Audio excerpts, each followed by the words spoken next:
Capítulo 1. Proposta Vila Lobos. Depois de haver se consagrado nos grandes centros culturais do mundo como compositor, Paris e Estados Unidos, Vila Lobos, nasceu em 1887 e morreu em 1959, retorna ao Brasil para se ocupar de uma grande e importante tarefa.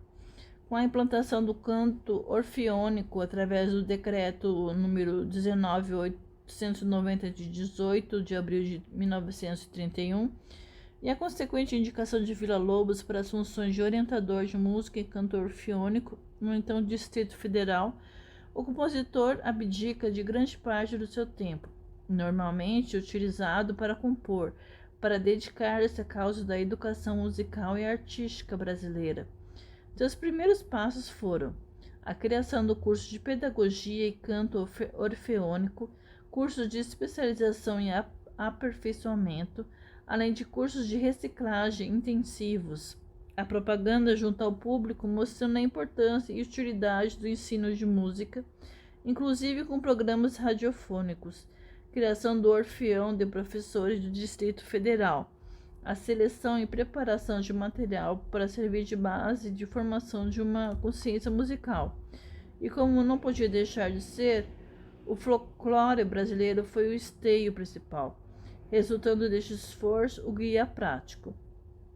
Criação da Superintendência de Educação Musical e Artística, SEMA, organismo responsável pela supervisão, orientação e implantação do programa de ensino de música, criando concertos populares didáticos, círculos de pais e professores, o teatro escolar, a criação de grupos de dança, discoteca e biblioteca de música nas escolas, para citar apenas algumas iniciativas.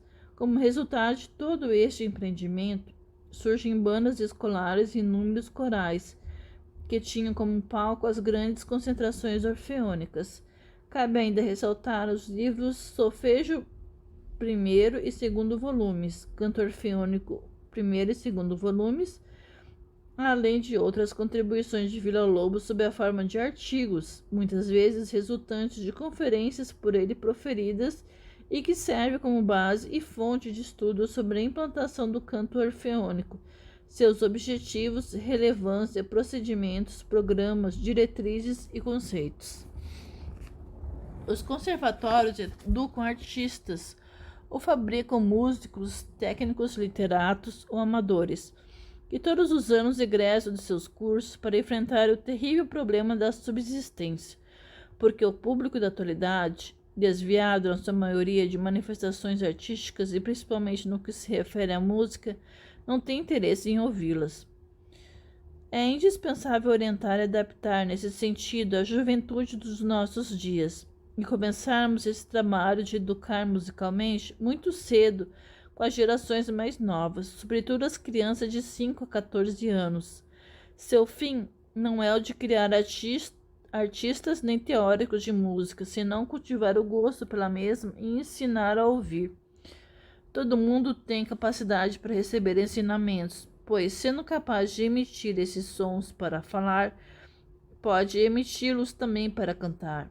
Assim como tem ouvidos para escutar palavras e sons, também os terão para a música. Tudo é uma questão de educação e método. O mais importante e o primeiro ensinamento que a criança deve adquirir é a consciência do ritmo.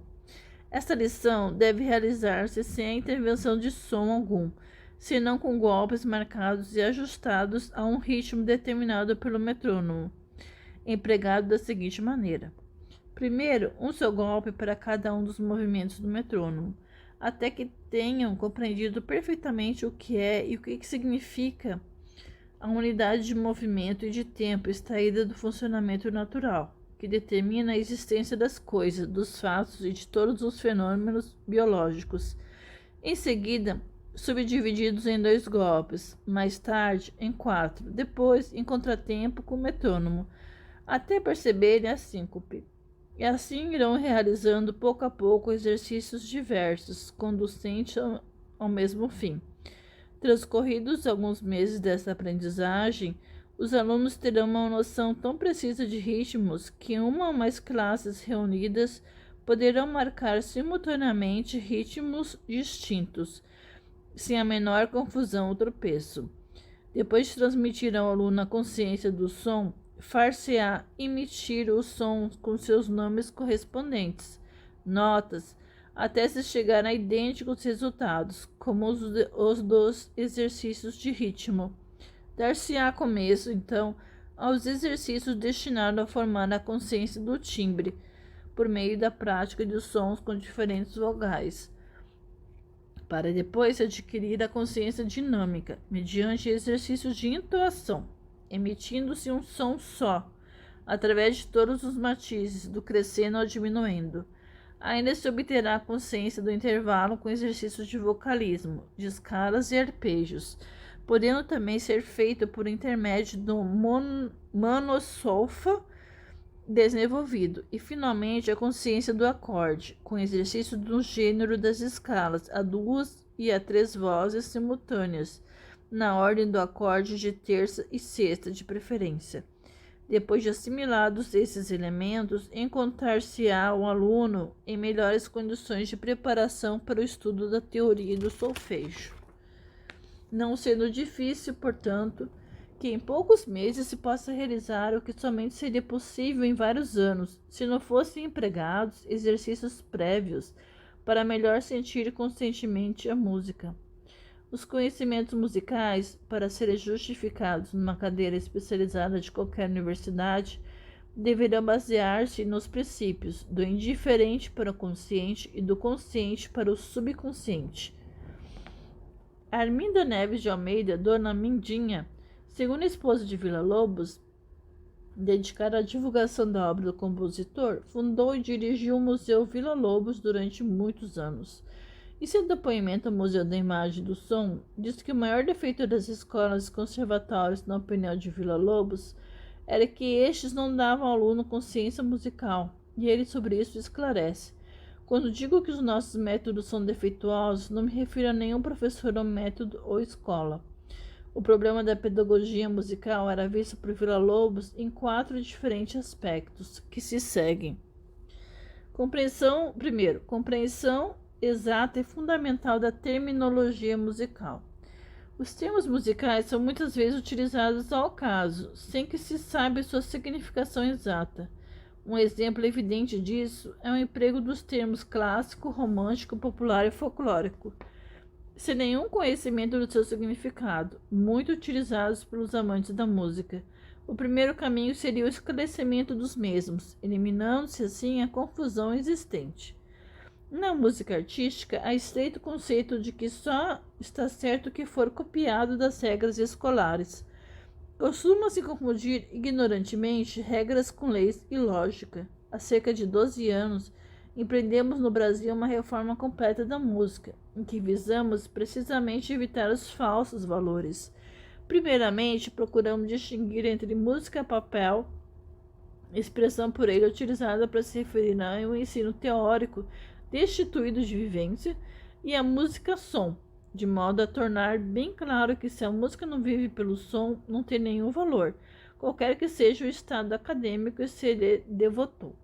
Segundo, qual a finalidade do ensino de música? Por que se estuda música? É óbvio que não é apenas para ler e escrever notas. A música, para existir, precisa ter sentido, alma e vida. Deste modo, o ensino de música deve ser, desde o começo, uma força viva. Ao comparar o ensino de música à aquisição da linguagem, Villa-Lobos chama a atenção para o fato de que a criança, muito antes de dominar as regras gramaticais, utiliza palavras com fluência e formula frases já com entonação. A linguagem é, para ela, uma coisa viva e não regras no papel. O mesmo procedimento deve ser adotado para com a música. Antes das regras deve vir a vivência, a familiaridade com sons e suas particularidades. Deve-se educar o ouvido para que sejam sentidas perfeitamente modulações e combinações sonoras diversas. Deve-se deixar o aluno perceber a harmonia com seu próprio ouvido, antes de se deparar com o ensino da mesma. O conhecimento das regras não deve ser um objetivo, e sim uma necessidade a ser atendida em tempo devido. Observações de ordem pessoal subjetivas. Por exemplo, Chopin era muito angustiado. Em nada contribui para a apreciação musical dos alunos. São detalhes sem nenhuma importância. É necessário fazê-los ouvir a música e deixar que ela fale por si mesma, evitando-se assim uma série de noções pré-concebidas. O sentido estético deve ser condicionado pela educação e pelo hábito, e é importante que o ouvido seja treinado, educado e habituado a ouvir música. Terceira, função do artista. O artista deve conscientizar-se de sua alta missão de servir e de dar alguma coisa através do seu talento natural, não tendo como alvo somente o seu próprio sucesso. Quarto, o papel do compositor. O compositor deve trabalhar por um ideal e não por qualquer objetivo prático. Sua música deve ser a revelação verdadeira de sua alma. Essa é a única espécie de compositor importante para Villa-Lobos.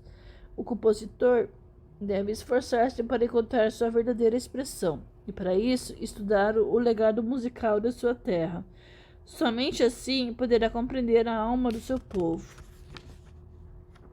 Toda a filosofia villa-lobiana repousa sobre esses quatro aspectos, que, segundo ele, precisam ser revistos radicalmente. Resumindo, nossa rotina pedagógica deve ser, então, o compromisso de a. Basear-se na distinção e compreensão dos termos, palavras e expressões musicais. B. Excluir completamente os falsos valores, priorizando a educação do ouvido e da alma, extirpando o academicismo da música papel. E C. Conscientizar nossos intérpretes e compositores de sua missão de servidores da humanidade. A implantação do ensino de música deu-se através do canto coletivo. Para Villa-Lobos, esse seria o ponto inicial para a formação de uma consciência musical brasileira, além de sua prática propiciar o desenvolvimento de elementos considerados essenciais à formação musical: senso rítmico, consciência melódica e harmônica e senso estético. Foi dedicada atenção especial ao trabalho de ritmo e som, vistos serem considerados elementos básicos da música.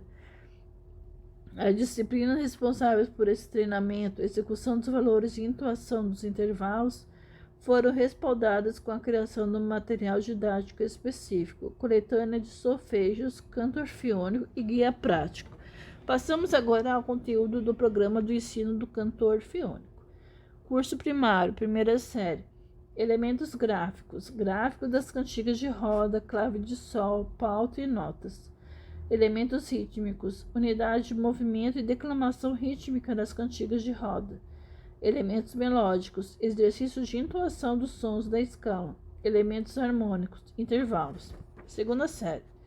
Elementos gráficos, clave de sol, pauta, valores e cópias. Elementos rítmicos, unidade de movimento, suas subdivisões e múltiplos e ditados rítmicos. Elementos melódicos, primeiro exercício de solfejo, nomenclatura e grau de escala.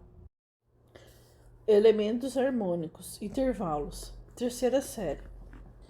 Elementos gráficos, cópias de melodias fáceis e canções a serem estudadas e pausas. Elementos rítmicos, compassos simples, declamação rítmica e ditados rítmicos. Elementos harmônicos, intervalos. Quarta série.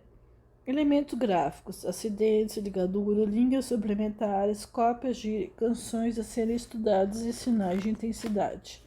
Elementos rítmicos, declamação rítmica, leitura métrica, compassos simples e ditados rítmicos. Elementos melódicos, escala maior e suas armaduras, intervalos, solfejos, intensidade e ditados cantados. Elementos harmônicos, tonalidade e acordes de 3 sons. Quinta série. Elementos gráficos, clave de Fá na quarta linha, sinais de abreviatura, repetição da capo e salto para a coda. Elementos rítmicos, compassos compostos, declamação rítmica, pontos de aumento, que alteras, leitura métrica e ditados rítmicos. Elementos melódicos, escalas menores e suas armaduras, intervalos, graus, conjuntos e disjuntos, solfejos a 1 e 2 vozes, leitura à primeira vista e ditado cantado.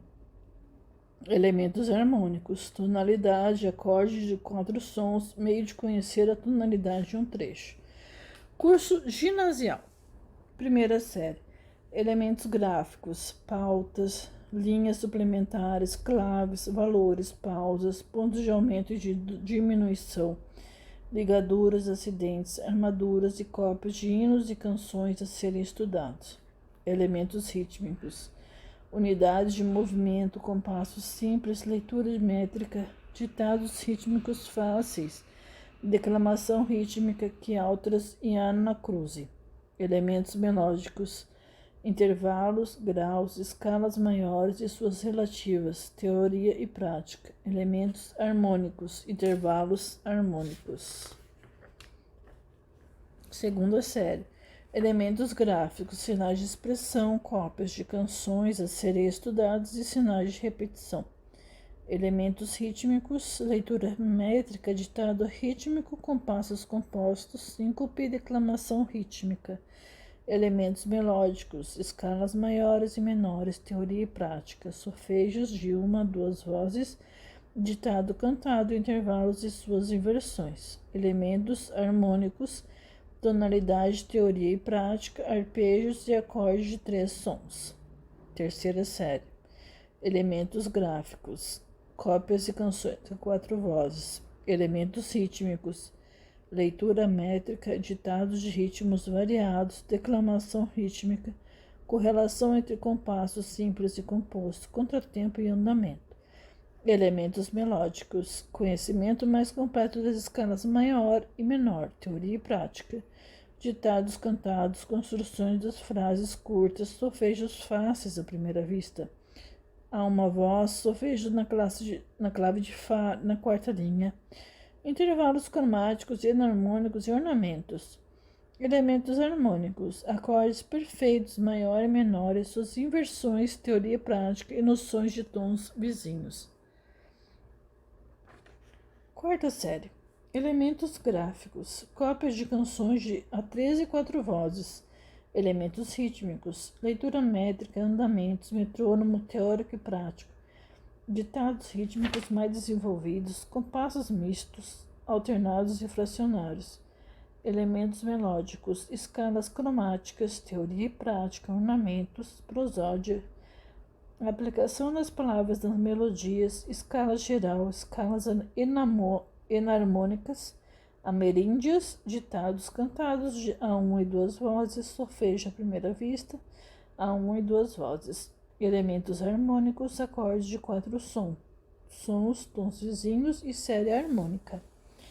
Para tornar viável e bem-sucedida essa programação, foram criados cursos de férias intensivos, além dos cursos regulares, constando de uma parte de formação e preparação e seguindo-se de uma especialização, que era ministrada no Conservatório Nacional do Canto Orfeônico, constituindo-se, assim, um verdadeiro pré-requisito, já que não era possível desenvolver essas atividades docentes sem o devido credenciamento obtido através desses cursos.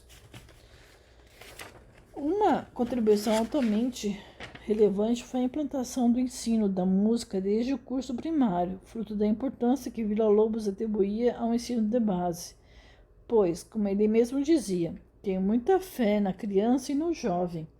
Isso proporcionou a todos um contato direto com a música, que até então era privilégio de alguns, devido ao caráter elitista do ensino. Outro dado importante foi a veiculação da nossa cultura e do conhecimento das nossas raízes, através da assimilação da música na tradição oral, nas mais diversas expressões. Hoje, podemos avaliar com muito mais segurança a importância daquela época, que para alguns não foi satisfatória unicamente por razões ideológicas. Entretanto, há que se ressaltar o surgimento de inúmeros corais, bandas e conjuntos instrumentais como resultado da implementação daquele projeto, ainda que tinha tido um caráter populista. Os projetos existentes na Funarte, que visam apoiar movimentos musicais como corais, bandas e outros, só vêm comprovar a tese de que não se deveria extinguir o que havia, e sim rever e reformular. A música voltou a ser privilégio de poucos que buscam nos conservatórios, institutos, academias e escolas de música o que antes era oferecido regularmente nos estabelecimentos de ensino fundamental e médio. Quiçá após a Lei 11.769 de 2008, através de sua efetiva implementação, trazer mais música para a escola. Outra preocupação de Villa-Lobos era o ensino de deficientes visuais, alvo de uma programação adaptada às suas necessidades e com a utilização da escrita braille. O ponto mais importante, a nosso ver, foi dar ao aluno uma consciência musical. Tudo tinha que ser vivenciado e não música-papel. Os fenômenos tinham de ser sentidos e ouvidos, não havendo lugar para teoria pela teoria. Todos os aspectos teóricos existentes nos programas de ensino eram veiculados através da prática, e para isso foi criada a disciplina Teoria Aplicada. O aluno aprendia acorde cantando e ouvindo um. Se fosse aprender, por exemplo, ornamentos, procurar-se-ia música com ornamentos para que ele a cantasse, e assim por diante. É bem verdade que, por vezes, essas técnicas não foram aplicadas com tanta felicidade por parte de alguns professores, em razão de não possuírem uma formação cultural, musical e didática à altura de tão ambicioso projeto, resultando daí talvez grande parte das críticas quanto ao valor do método. Outro aspecto, também alvo de críticas de incompreensão, foi o uso de Mano Solfa, aperfeiçoado em 1932 por Villa-Lobos, que vinha a ser a representação de notas por sinais manuais, previamente convencionados para a utilização, especialmente nos solfejos. Anexo 1. A representação das notas através de movimentos manuais data, o que se sabe, do século XI, com Guido de Arezzo, através da mão guidoniana, e desde então os sinais manuais vêm sendo utilizados por John Kerwin, Sarah Glover, Maurice Chevet, Justine Ward, Violeta Gaisa e outros. O mais interessante, a nosso ver, é que em um dos mais difundidos métodos de iniciação musical, o Kodali, com aplicação maciça no continente europeu e americano, inclusive na América do Sul, e situando-se apenas no Brasil, onde o seu emprego se dá de maneira muito tímida, o uso de sinais manuais foi aceito sem restrições. Tivemos a oportunidade de assistir a várias demonstrações do emprego do método Kodali em iniciação musical coral em países como Argentina, Peru, Colômbia, Uruguai, República Dominicana, Panamá, Costa Rica e México, através de um encontro de especialistas em educação musical, realizado em Rosário, Argentina, em 1974, e podemos constatar que, comparativamente, a monossolfa, criada por Villa-Lobos, era até mais claro e significativo. No Brasil, devido à oposição intransigente de alguns, não logramos sequer colher os frutos do trabalho do mestre Patrício, que outros países adotaram com sucesso, como comprovam os magníficos coros de ninhos. É oportuno citar que o processo A Melodia das Montanhas, criado e adotado por Villa-Lobos no cantor fiônico, consiste em delinear o contorno das montanhas e acidentes geográficos sobre uma folha de papel quadriculado, milimetrado. Convenciona-se antecipadamente o valor e a altura dos sons, de acordo com os traços horizontais e verticais. Esse processo surgiu para incentivar os alunos a construírem melodias, estimulando e desenvolvendo sua criatividade, visando também a colocar em prática os conhecimentos de teoria musical. Anexo 2. Utilizam-se para tal desenhos, gravuras ou fotografias de montanhas, morros, etc., a serem reproduzidos, podendo ser harmonizados ou não pelo professor. Critério adotado. Primeiro, escreve-se verticalmente de baixo para cima a partir do Lá 1 até o Lá 6, todas as notas existentes, diatônicas e cromáticas. Segundo, colocam-se os contornos da melodia que se deseja conhecer. No sentido horizontal, esses pontos corresponderão aos sons escritos à margem esquerda. a tônica correspondente ao nível do mar, ou seja, a base da montanha. O modo maior ou menor é escolhido pelo aluno. Terceiro, anotam-se os sons obtidos na pauta. Para se determinarem os valores de compasso, procede-se do seguinte modo. Cada linha vertical corresponde a um pulso, unidade de tempo, e este, por opção do aluno, pode variar entre a semicolcheia e a semínima, anexo 3. A melodia ou fragmento melódico imprevisto interessará a classe, desenvolvendo o espírito de observação quanto aos valores relativos, sentido musical, percepção da tonalidade e do ritmo e o gosto pela composição musical. A citação de Villa-Lobos. Villa-Lobos era um amante da natureza do Brasil, e isso pode ser verificado perfeitamente no seu pensamento. O Brasil é um dos países mais privilegiados do mundo. O povo tem uma intuição musical profunda. Tudo canta sem querer, o mar, o rio, o vento, a criatura. Ele dizia conversar com os passarinhos e conhecer suas linguagens, sendo capaz de dialogar com eles por muito tempo. É conhecido o episódio narrado por Dona Mendinha, em que ele, ouvindo o coachar de um sapo, começou a emitir e produzir sons, travando um verdadeiro diálogo com um anfíbio. Por tudo isso, é de se esperar que nossas matas, florestas e selvas também incitassem sua criatividade. Anexo 4. O musicólogo Luiz Heitor Corrêa de Azevedo contou-nos uma passagem interessante a respeito desse método de criar melodias. Certa ocasião, houve umas rusgas provocadas por um artigo meu, extremamente elogioso a Villa-Lobos e a sua força de criação. Eu debicava um pouco do sistema de milimetragem das montanhas, dos arranha-céus de Nova York para fazer melodias. Porque um homem com a força criadora de Villa-Lobos precisa de tais processos artificiais para encontrar melodias? Ele não gostou da minha observação, mas depois de Paris ficamos, de fato, muito íntimos, a ponto de Villa-Lobos ter a chave da minha casa para entrar quando quisesse. Quando ele estava em Paris, nos encontrávamos 2 ou 3 vezes por semana no Hotel Bedford. Neste artigo que mencionei, eu lembrava de uma brincadeira de Chopin, quando se encontrava em Nohant com George Sand. Ele se distraía, às vezes, em botar uma página de papel pautado numa árvore, e depois atirar com uma carabina de chumbo. Ele então improvisava sobre isso para os amigos, que se divertiam muito com essa brincadeira. Comparei o sistema de Villa-Lobos com essa brincadeira de Chopin. Villa-Lobos empregou isso na sua obra, como, por exemplo, a Sexta Sinfonia sobre as linhas das montanhas do Brasil, datada de 1944 e dedicada a Mendinha, a New York Skyline Melody, 1939, e dedicada a Williams Morris para piano e para orquestra. É também baseada nesse princípio. É de fato a melodia do perfil dos arranha-céus de Nova York se projetando no céu. Como um exercício de estimulação à criação, está claro que é muito interessante. Não tenho a menor objeção nem na utilização por Villa-Lobos.